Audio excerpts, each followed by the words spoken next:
Hello, you're welcome back to Project Management Demystified. Right, so I think this is episode 4 of Agile Project Management, and specifically focusing on a day in the life of a Scrum Master, or who's the Scrum Master, or just understanding the role of a Scrum Master. In the last episode, I was talking about Scrum Masters trying as much as possible to avoid doing things just because the Scrum Guide says, even if it doesn't fit into the way of working of the organization of the team. Let's just imagine, why should the teams care about what your Scrum Guide says? You are the one that went to study Scrum. You want to be a Scrum Master. They are not the ones that want to be Scrum Masters, so they don't care.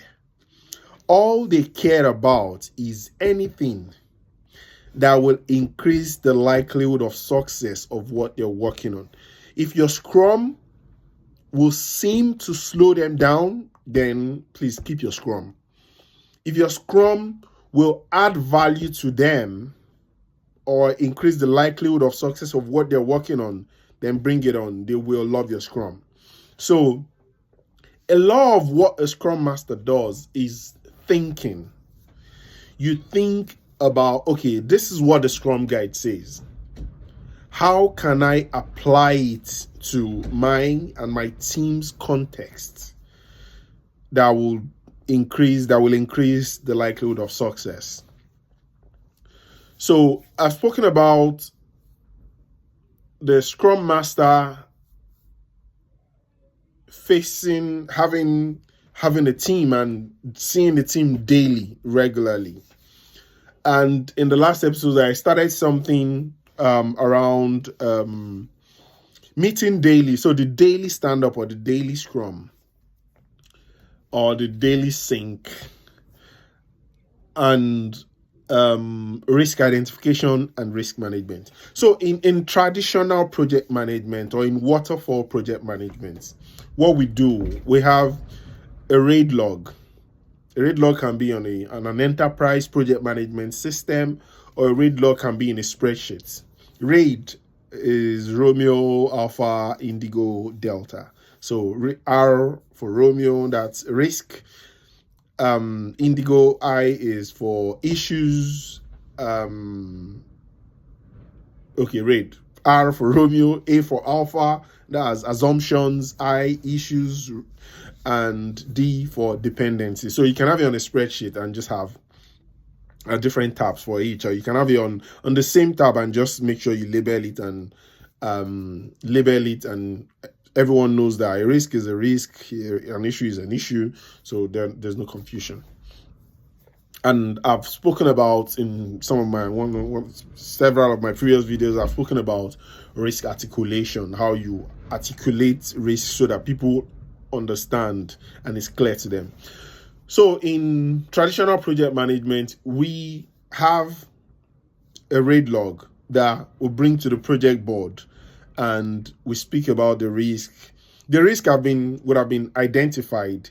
Someone, maybe the project manager or junior project manager or project support or project coordinator, would have articulated the risk and put it on the RAID log, or a PMO analyst. And we'll bring it to the project board, and we'll have a risk agenda on the project board meeting. So let's discuss risk. We'll go to risk one. Risk one, there is a risk that X can happen. This is because Y, which could result in XXX. So we have to wait. If the project board is weekly or bi-weekly or fortnightly or monthly, we have to wait till that happens before we can review the risk. In Agile project management, if a developer, and when I use the word developer, I'm talking about a team member. It might be a software developer, it might be a journey developer, it might be a solution architect, it might be a team member. So when a development team member thinks of a risk, we don't need to document it. we meet every day. So the person will come on the daily stand-up and say, they don't need to call it a risk. You as a Scrum Master, you're listening, and that's why I said previous project management experience would help with you to thrive as a Scrum Master.